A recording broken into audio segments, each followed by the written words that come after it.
You are listening to Disruptive with Gabi and Aaron. Welcome, everyone, to the first episode of Disruptive. What was once just an idea is now a reality. Will we be the best podcast ever that songs will be sung about for generations? Or will we come crashing so badly to the ground that the CEO of YouTube and Spotify will call us both and have us removed from their platforms for overall badness? All that and more is yet to be determined. It's definitely going to be one or the other. It's definitely going to be one or the other. All that and more, we will find out. He is Gabi Koyenov in New York City. I am Aaron Streinberg in Fort Worth, Texas. Together, we are Disruptive with Gabi and Aaron. You are watching us on YouTube and listening to us on Spotify, Apple, and wherever you get your podcasts. Gabi, first episode. How you feeling? Yeah, I'm feeling great about this. This was like a really long time in the making for us, and I'm so happy we're doing this. It's like almost a dream come true, honestly. Nervous, excited, aroused, scared? A little aroused, I can't lie. Okay, can't lie. I feel aroused because this is just a sexy idea, and it's like actually happening. I'm just really glad that, both of us for a long time have just been very into the idea of self-help and psychology, and we've just been great friends and we have great chemistry since high school. And it's like being able to do this together where we could like share our passion and share it with the world. It's just a really exciting thought. And I think like, I'm hoping we hit it big, but it's honestly just a fun thing for us to do. And I'm really excited to just do it. Yeah, and I would echo that. We're both amateur podcasters. Is that safe to say? Yeah, that's pretty. Now At least for me, okay. Now we're joining forces to amateur podcasts sit together. And like you said, this is we're getting started. This is experimental. We don't really know what's going to happen. We don't really know where this is going to go. But I mean, there are so many reasons all the time to not do something, and it's kind of like hard to take that first step. Like I don't know if you felt the same way when we kind of came up with this idea.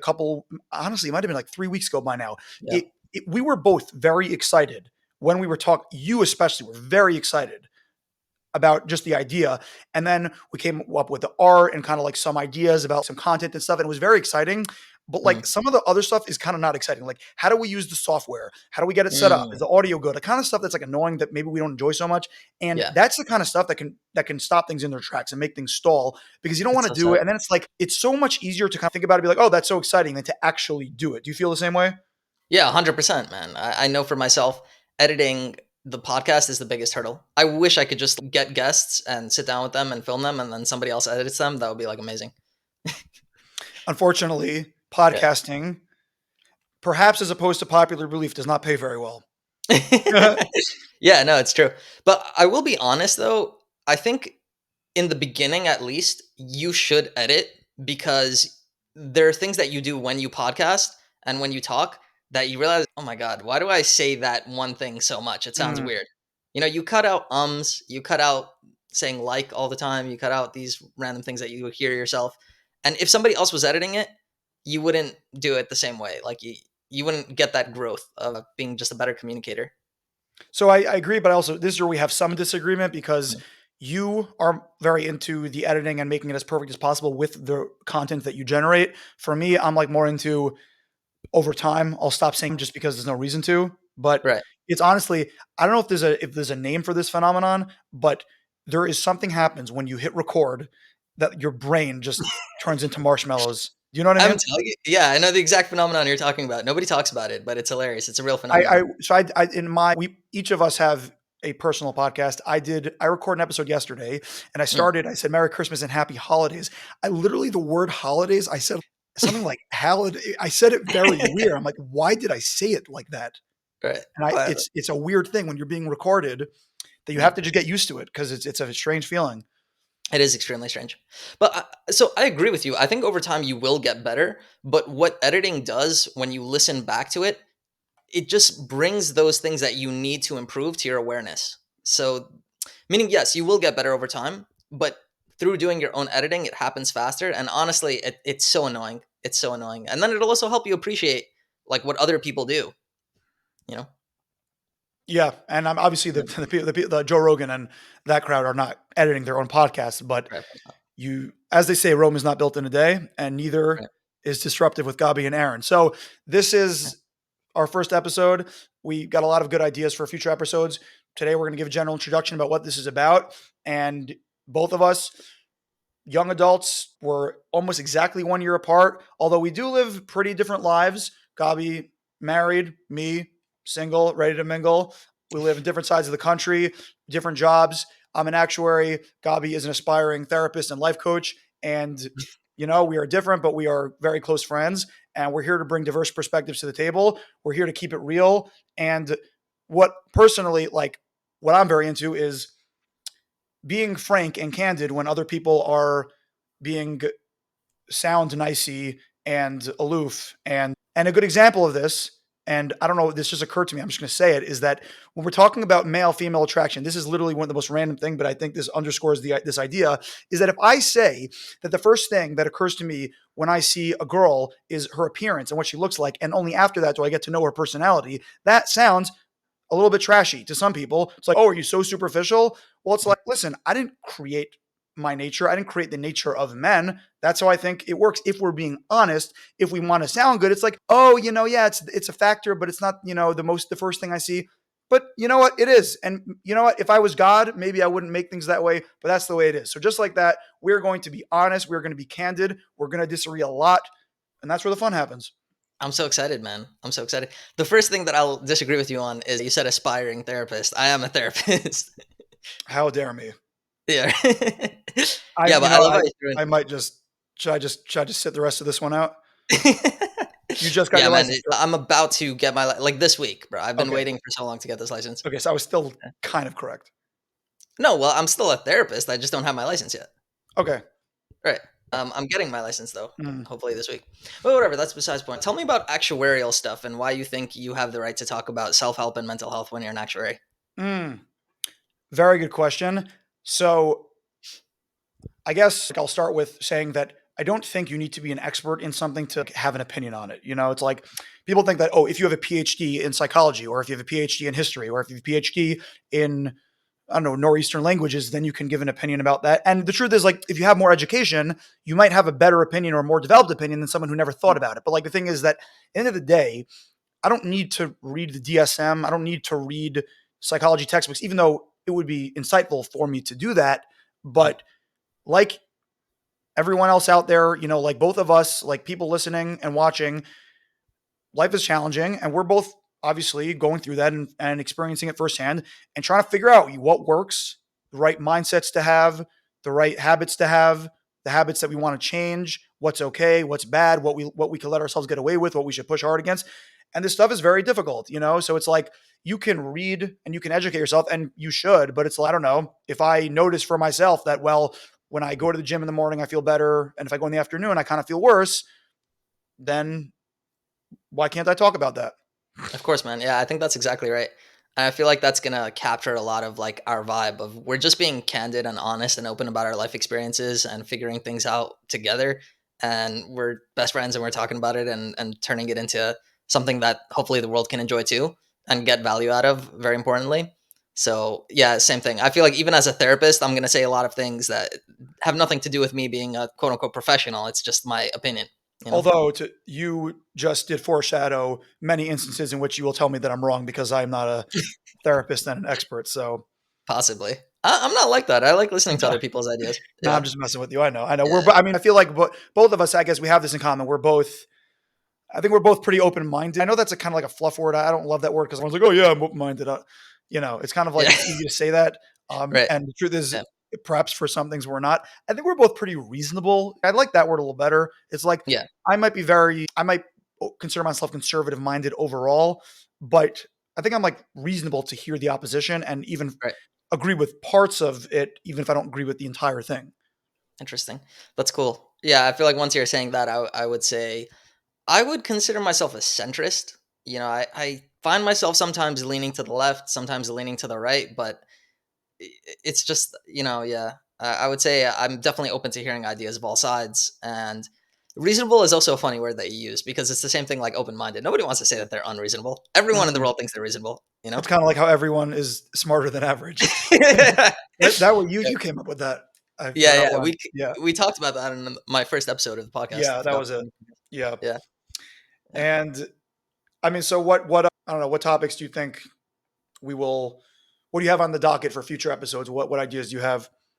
I mean, I definitely want to discuss habit building, Mhm. building good habits, destroying bad habits. I want to talk about mindfulness, going to the gym, tips for just living a healthy lifestyle, like sleep and exercise, nutrition.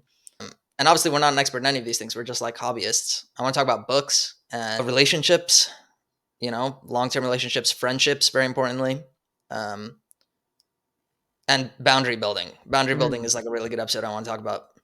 And I'll reiterate what you just said. We are not experts in any of this. Is that Right. can we say that? Basically, yeah. Basically, we are both, like we said, young adults just trying to figure this stuff out. Some of us might know more about one topic or another. I might know a little more math. Gabi might know a little bit more A lot more math. therapeutic methods. But again, Yeah. we're just young adults trying to figure this stuff out. Fitness definitely something I want to touch on. Relationships definitely. I think we have some good content there. As you know, we have a little bit of ideology about that. Obviously, we're in different stages in our life about that. We live in different areas. We have different jobs.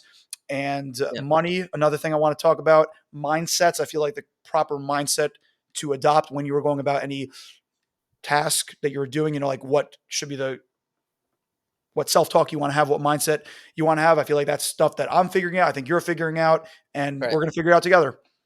Yeah, I'm really excited. I mean, a funny anecdotal story about fitness though. Today I started a new job and I went into this building and the security guard, I was talking with him for a little bit and he thought I was like the fitness coach. Just like I was like, "Oh, wow, really?" You know. I Yeah. felt complimented. So, well, I guess we'll both flex up real quick. So Yeah. I'll flex real quick now. I was on Yeah, a go ahead. cruise. The cruise I went on, I don't know, maybe it was 2 months ago now. I went by myself, and I met like some other solo cruisers. We had a meetup, and we were talking about what we do for a living. One of them was like, "Oh, so are you a personal trainer?" I'm like, "No, why would you think that?" And she's like, "Oh, so are you like a phys ed teacher?" I'm like, "Am I that?" I don't know. I don't think I'm that muscular for someone to think that, but I don't know. Yeah, Maybe we're both selling ourselves short a little bit. I know, it's funny. It's flattering nonetheless though. Do you remember, just random, you're in the office when Aaron was in that meeting with like Gabe and like her ex and like his ex or something like that, Yeah. and and Gabe was, well, how'd it go? Gabe was like, "I actually can't." No, it's like, so like, I think the one of the exes was like, "Yeah, like, oh, you wanted to be a phys ed teacher. Where did that go?" Like, and Aaron's like, "Well, we can all become phys ed teachers." And then Gabe's like, well, "Actually, I can't. I'm not able to blow a whistle." Something like that. I don't know. Random. That was weird. Okay. I thought you were gonna go with what was it? That weird line? You're like a duck that I what was that weird line? Oh, uh, every word out of your mouth sounds like the squawk of an ugly pelican. Yeah, right, something like that. They're like people in your life that are just so annoying and that you Yeah. just can't stand. It's like everything they say is it sounds like it's tires screeching. It's like, just stop. I know the feeling. Yeah. It's so funny how that happens when somebody like annoys you.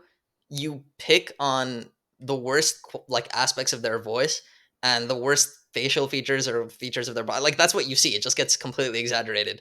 You know? And you made a good point when we were doing one of the test runs for this about how when you hear, like, if you hear like a motivational speaker talk about whether, I don't know, mindfulness or vulnerability or sensitivity, it's like you made a really good point how it's almost the natural way of thinking to be like, "Oh, I can see how this person struggles with that. That must be what they're," but you never think it's you. Like, you never think you're the bully, you're the problem, you're the one that needs work. Right, right, right. It's a true point. Yeah, I mean that's something that I like to do when I point this all the time to my wife also, and she hates it. You know, when like she gets annoyed at something or someone, and it's easy to get annoyed at people. A lot of people mess up because we're all human and we make mistakes. But it's like I like to think about how I do that very same thing in my life, and I'm just being blinded to it. And how I Mm. can improve that thing. And yeah, I just find it to be helpful because it gives you first of all compassion because you realize, hey, I do this too and I mess up, so I have a little more forgiveness for other people and understanding for their struggles. So it just makes it a little easier to deal with annoying people. And then at the same time, you just improve yourself because it's now you're just becoming a better person. So there's something very fulfilling about doing that. I think that was my mom, or I think it was my mom heard from some speaker. It was a Jewish speaker, so they use the word mishagas. Mishagas is like the Yiddish word for like nonsense. And we Mhm. all have our own mishagas. I don't know. I like my uncle. his mishagas is that he cannot stand if you leave an appliance plugged in. If you leave a toaster oven plugged in, like you can't do it. And I don't know if it's a safety thing or, and the weird thing is now I do the same thing. I think it's, and I don't really know why. I'm not sure if it's a safety thing or if It saves electricity, I think. it does save electricity to unplug an appliance. But the thing is, if you did an objective analysis about saving money, I don't know, but I would imagine the amount of money you save by unplugging a toaster oven when you're not using it is pennies compared to, like, I don't know, do you buy the cheapest gas? Do you have the cheapest car?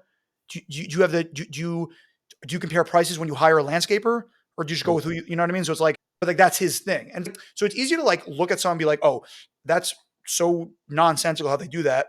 And I think it's like a good place to get to where you can be like, you can have your own mishagas, but you also have to recognize that everyone has their own mishagas. And as long as Right. it's not messing with other people, that's just how we are. We all have those things that like kind of don't make sense, but it just, that's what we do, at least as it is now.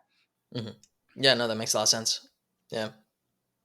All right. So as we were discussing earlier, we have some fun ideas of how to spice up the podcast and ways to maybe generate some controversy, maybe some yelling and screaming, maybe throwing our computers out the window and like running out the door. So that'd be hilarious, honestly. No? What we're going to do today is I have a top 5 list. And the way this is going to work is that I'm going to give a topic for what the list is. And I have top 5 in this category. And then Gabi is going to try to guess the top 5. And we'll see how many he can get. We'll see if he can get all of them. We'll see if he thinks I'm crazy. We'll see if we agree. And just to be honest, this is not my idea. I am stealing this idea from Don LaGreca on the Michael Kay Show, which is a sports talk show. And it's such a simple idea, but he came up with this idea during COVID when there were like no sports to talk about. So they had to like make stuff to talk about. And it turned into such an awesome segment. So I'm going to steal the idea. So call me lazy, but do not call me a liar. But I'm not stealing the topics. I'm only stealing the idea in general. So the topics and the actual 5, those are mine. Or if we do in the future, will be Gabi's. And today's list. So they're not Don LaGreca's top 5. No, it's your they're top. not. They are Aaron Steinberg's top 5 resistance workouts. So we're not taking into account, we're not doing anything pure cardio. So running, elliptical, jogging, swimming, we're not counting that. It could be some form of weightlifting, or it could be some calisthenic, but it has to be a resistance strength workout. There are 5 on the list. Okay. And I turn it over to you. So I'll be honest, I don't know the difference between resistance or strength. I'm just going to say like workouts that I think you'd enjoy. Okay, well, so just to clear it up. So if you run, right? So running is the epitome of cardio. You're just right. I don't even know how to explain it. You're not really tiring one muscle in particular. You're just running. Swimming is the same thing. Great exercise, but you're not taking one muscle to failure, right? So, but let's say, trying to think of an example, but I don't want to give obviously I don't want to give it away. No, well, I'll give my first guess though. Okay, go for it. Bench press. Bench press is number 2 on the list. Bench press is one of my favorite workouts, maybe favorite. You can do it with dumbbells. You could do it with a barbell. You obviously do it on a bench. You could do it with an incline for a little bit of a twist. I just feel like an absolute beast when I am on an incline bench and pushing up that barbell or dumbbells. One of my favorite exercises in general. I have bench press at number 2. Damn, really? Coming out strong. Okay, that's good. Squats. Squat is number 4. So Gabi's 2 for 2 overall. Squat, probably my favorite leg workout overall. You can do it with no weight whatsoever. You can use dumbbells. You can use a kettlebell. My favorite way of doing it, this is what I started doing recently, is you have the barbell like over your back, like this if you're watching on the video. And if you are not using a Smith machine, so it's a free weight, honestly, the balance is the hardest part. And then you really get the whole body to stabilize yourself. So it's really almost like a full body workout. But if you use a machine or some sort of way to balance yourself, then it is a great workout for your legs, particularly quads. I have squat at number 4. Okay. Lat pull downs. Ooh, thought about it. Did not make the list. Didn't make the cut. Okay. Great back workout, but did not make the cut. Okay, no problem. Bicep curls. I have curls at number 3. Curls, you can use dumbbells. You can use a barbell. Also, you can use cables, which is a new variation that I'm toying with. Another way of doing it is you can actually sit on a bench, recline slightly, hold your arms out to the sides with 2 dumbbells, and then lift them up. You can use a lighter weight, but honestly, like isolating the movement like that, where your upper arm is basically not moving and you're hinging on your elbow, bringing up your forearm, holding a dumbbell, and you feel that muscle pump in your bicep, that's when you know you're doing it rect. you know what they say, Gabi. Curls get the girls. I have curls at number 3. That's awesome, bro. Let's think. So So how we're many? I missing number guess. 1 and missing number 5. So I'm only missing 2. But 3 for 3 to start out. Not bad at all. Okay, cool. I'm gonna tell you how I know all this. By the way, after Rose, I'm gonna go with Rose. Oh, like rowing, like a cable, Yeah, not on the list. not on the list. Okay, Also a good back workout, not on the list. not on the list. Okay, you don't like back workouts, huh? So I just did back. Well, I did upper pull today. So the way when I work Mhm. out, the way I split it is I do upper push. So like you have bench press, you have any motion where you're pushing away from your body, which is chest, shoulders, triceps, and then I split it by pull, which is basically biceps and back, Right. basically, and some shoulder, and then legs. And then I try to do a fourth day, which is like just a mashup to whatever I want to work on. But no, I do not like back. Okay, interesting. So you do push pull legs and then mash up, Yeah, and then so you like like on the my core fourth discipline. day, yeah, like I might do a bench press because honestly, I just enjoy it. So it's like if I'm gonna work on one thing more, I'll do the thing I like. Or honestly, like shoulders is kind of new to me because I just haven't I really never got into shoulders until like recently. So I feel like my shoulders are kind of lacking. So I might do some shoulders, you know. Yeah, I'm gonna go with shoulder press next, though. Also a good one. Not Also a on. good one. I didn't include it. I thought about it, but it is similar-ish to bench press, and Right. I can't really consider it top 5, but also a Okay. very good one. Okay. So my next thing is gonna be deadlift. Mm, no. Deadlift, and here's the thing, and Yeah. everyone that's watching and yelling at me for not including these are my top 5. So it's not so it's like I'm not alleging that these are the best workouts to do. These Right. are my top 5. I do not like deadlifts, but maybe that's a reason why I should do them. I do not have deadlift on the list. Interesting. Want a Hmm. hint? Sure. Give me a hint. These last 2 do not involve weights. Oh, okay. So then I'm completely at a loss.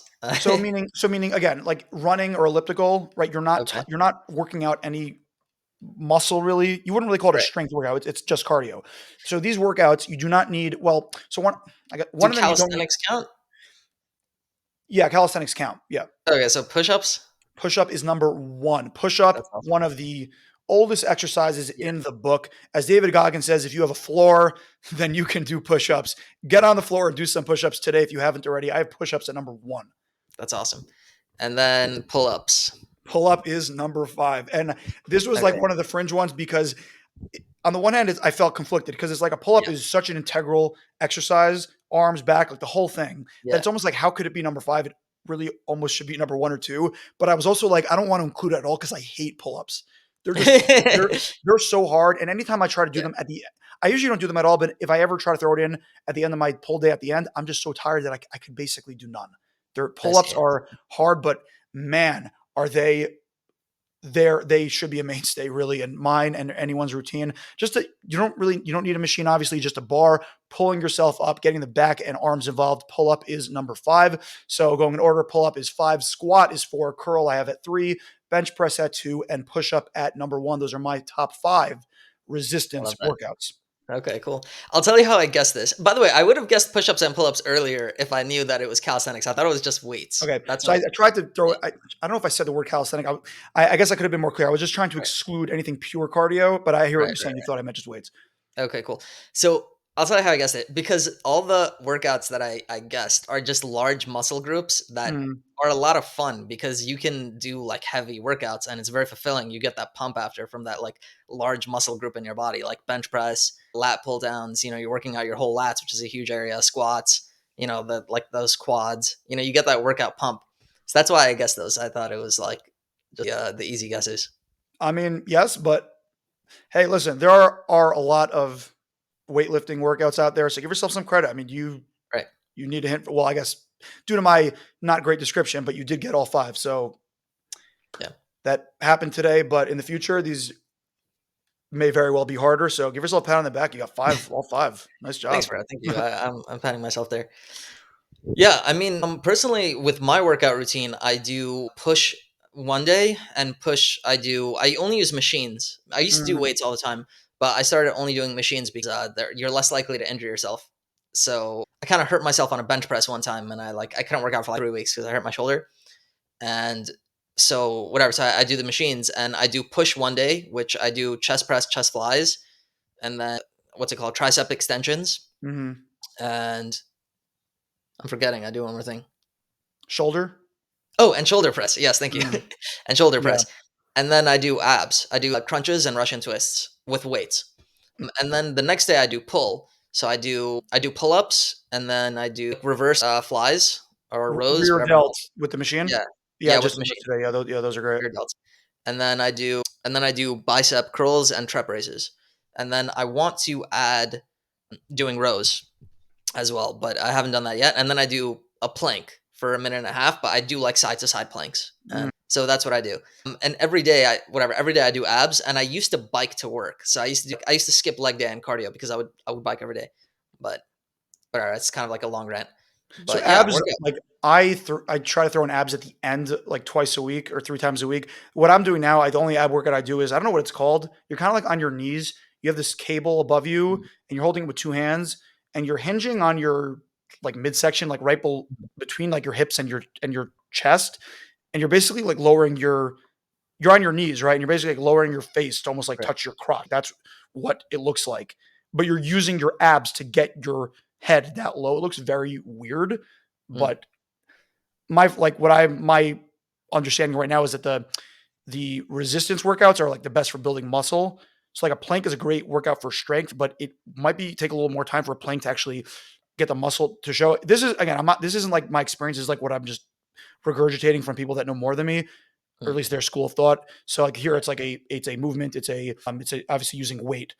You can obviously up the weight with the cable. But yeah, I do the same. I do push, pull. So machines are actually great. I feel like they're underrated. Machines are very good at isolating one particular muscle, and like you said, they definitely are safer as far as like preventing injuries. The downside is that when you do a bench press with like a free weight barbell, no support. So there's a few benefits. Like first of all, I guess the main benefit is you're using a lot more. You use a lot of ancillary muscles other than the direct chest muscle that you would otherwise be targeting if you were using a machine because it's hard to balance that thing, right? Just to balance it is hard. So you got to use all these other ancillary muscles just to balance that free weight, and then to push it up and lower down, you're even working out your abs a little bit because you need to stabilize your body. Whereas on a machine, you're in place and you don't need to. Squat is a similar idea. If you're using like a Smith machine, you don't have to worry about balance. So it's really just strength for your quads. Whereas if you're using a free weight barbell, honestly, for me, balancing is the hardest part. And other than the other ancillary muscles that you use to balance, you're even putting more strain on your quads because you need to exert more to balance yourself. Whereas on a Smith machine or something like that, you're already balanced. You just got to push. Hmm. Interesting. Yeah, cool. So those are our thoughts on fitness. We'll definitely have more to come in future episodes. That's my top 5 list. We're reaching the close to the end of our time. Do you have any closing thoughts you want to leave the audience with? Yeah, I wanted to hear your thoughts on what you would think for future episodes. So relationships, Mhm. men, women, male, female attraction, huge interest of mine. And again, I think the fact that we're at different stages with that is going to make some really interesting talk. Mindsets. So if you're starting a job that you're struggling with, like I am, I don't know, what should you be telling yourself? Mhm. Like there are some, and here's like the hard thing about life is that and this is what I keep on saying, there are people that are successful that have totally different mentalities. You have David Goggins, who's like just constantly almost like yelling at himself, almost in a sense where it's like almost like you can always do better, like push, push, push. You can always be better. Whereas some people are like, oh, chill, like you tried, relax, don't be so. And some people are more in the middle. So it's like, it's hard because you can't just like, oh, that person is successful. This is what they do. There's a lot of different ways to get to success. And honestly, it's not so easy to even define what success is. So I think mindsets is Great a comment.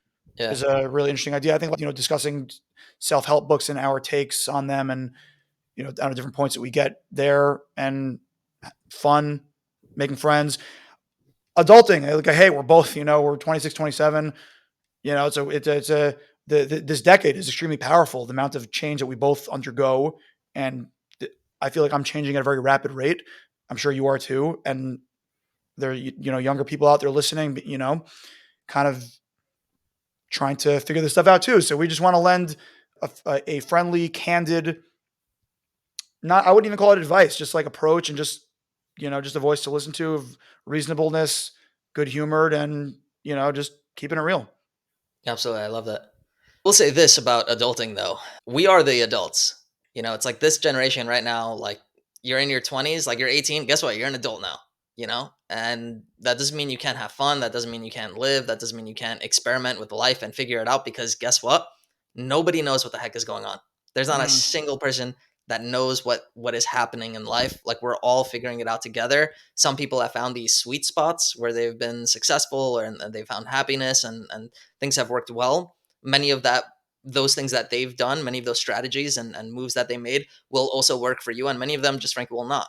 And figuring out life is part of what being an adult is. So I'm just excited to get into that conversation because it's like it took me a long time to learn that like I'm an adult now. You know what I mean? And it's funny because I moved out of my parents' house when I was 17 for a while, and I lived on my own out in like dorms and whatnot. But it's so wild that like I could be living on my own, making decisions to fly anywhere in the world, and I still didn't internalize that. Hey, I'm an adult responsible for my own life, and I still maybe in my mind thought that adults know things that I don't. And bro, like adults don't know anything. Like nobody Mm. knows what's going on. It's a refreshing mindset to have because it sometimes feels like you're the only one, at least for me, that you're the only one that doesn't know what's going on. But then there are times where you get a glimpse into other people's lives, and like you said, a lot of people are become very good at one specific thing, but overall, most people don't really know what's going on. I would agree. Exactly. Right, right. And it's like not to say that you can't figure out a good routine for yourself that provides you with happiness and stability and like you could continue double down on those things that are making your life positive and have some type of thing that like works. Like you could get a job that pays a decent salary with the person that like, you work it out with and things work. But it's like on deeper levels, like they don't know what the hell like is like what is life about? Like why are any of us here? What is the point of any of like these deeper questions that plague a lot of people, um, or maybe not even, but like nobody really knows, and it's like No, yeah, religion no has one been knows, and trying to be to, honest, you and yeah, I will also really never know. We'll just yeah, get we never will. further and further into our understanding, and we'll probably change our mind. And if we're being curious and intellectually honest, we'll probably change our minds about those things many times. Absolutely, absolutely. And thing is, though, while I personally believe I will never know what it truly is about. What truly matters though is that sense of experience. It's like, can you find the space where you feel happy, where you feel successful, where you are living to the best of what life reasonably has to offer you? You know what I mean? Not somebody else's life, but to you yourself. Are you genuinely honestly happy? Are you genuinely honestly telling the truth and being the best you that you can be, reasonably speaking? And like you said, they're the David, like for some people that means that they're going to be more in the David Goggins camp where it's like, hey, Mm. I got to be more honest with myself and I could push myself harder and go a little bit further every day and get stronger and get better. And for other people, like the challenge is going to be the other way. Wait, how can I chill, maybe like a Tim Ferriss style where it's like, how can I Mm. delegate this and relax a little more and take care of myself? And it's like those are different ways of living and being, and for everyone it's different. And to build off of that, I think the for me the main point, and Gary Vaynerchuk says all the time, is that it's almost like the work of life is to know you have to know who you are. Right. That's honestly the hardest thing because it's like you don't know, are you David Goggins or are you Tim Ferriss? You're probably and the answer is you're neither. You might be closer to one, but Right. you're you. You're whoever you are. You're your own person, and no one ever lived your life and figured it out. So you kind of you there are templates, there are ways to make money, become, to have a family, to gain happiness, higher levels of consciousness, whatever you want, money, fame, but no one did it as you. So you have to figure it out. That's why life is hard, and it's like, yeah, you got to learn who you are. That's the hardest thing. You have to know who you are, and you have to know what buttons to push in you to get to where you want to go and to get to the life that leaves you feeling fulfilled. Yeah, that's beautiful. Beautifully said. Well, we unfortunately are at the end of our time. This was a ton of fun. Anyone that cared for either of our voices, we both have our own podcasts. You can listen to Gabi at the Gabi Koyenov podcast, wherever you get your podcasts. He also has a great YouTube channel, so please check him out. Mine, the Always Nuanced podcast, also wherever you get your podcasts. Check it out if you so dare. But for now, Gabi Koyenov, Aaron Steinberg signing off. This is Disruptive. Talk to everyone later.